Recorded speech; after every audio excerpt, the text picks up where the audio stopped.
அண்டம் முழுதும் ஒன்றினுள் அடக்கம்.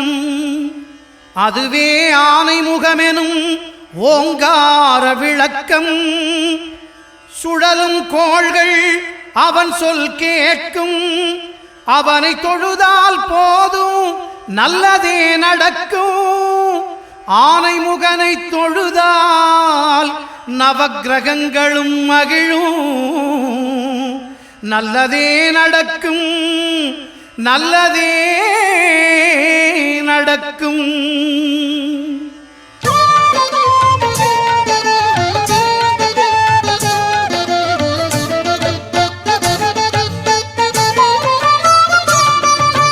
ஒன்பது கோளும் ஒன்றாய் காண அங்கு கற்பகம் என்னும் கடவுளின் மெய்யில். ஒன்பது கோளும் ஒன்றாய் காண அங்கு கற்பகம் என்னும் கடவுளின் மெய்யில்.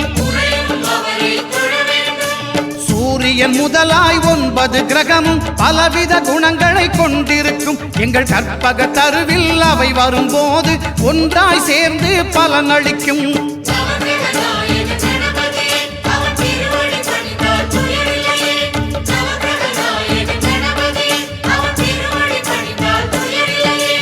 ஒன்பது கோளும் ஒன்றாய் காண அங்கு கற்பகம் என்னும் கடவுளின் மெய்யில்.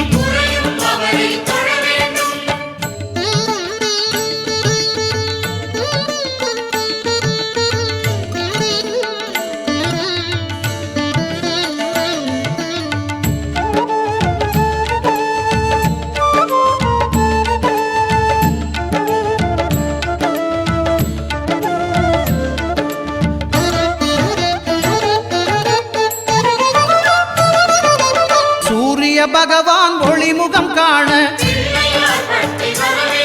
அங்கு கற்பக தருவின் நெற்றியில் மலரும். சூரிய பகவான் ஒளிமுகம் காண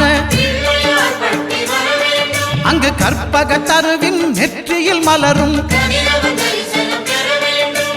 இருளை விலக்கி உலகை எழுப்பும் ஞாயிறு அங்கே குடியிருப்பான். அவன் ஆனை முகத்தனின் அடியவர் மனத்தில் ஒளியாய் வந்து கொலுவிருப்பான்.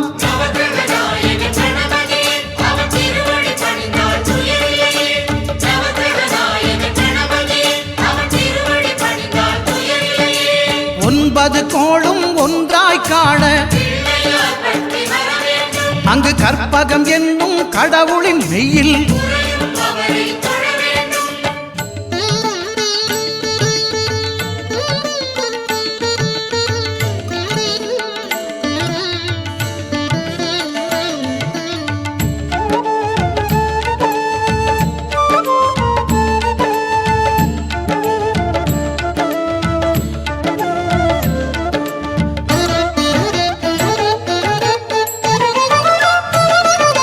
திங்கள் பகவான் திருமுகம் காண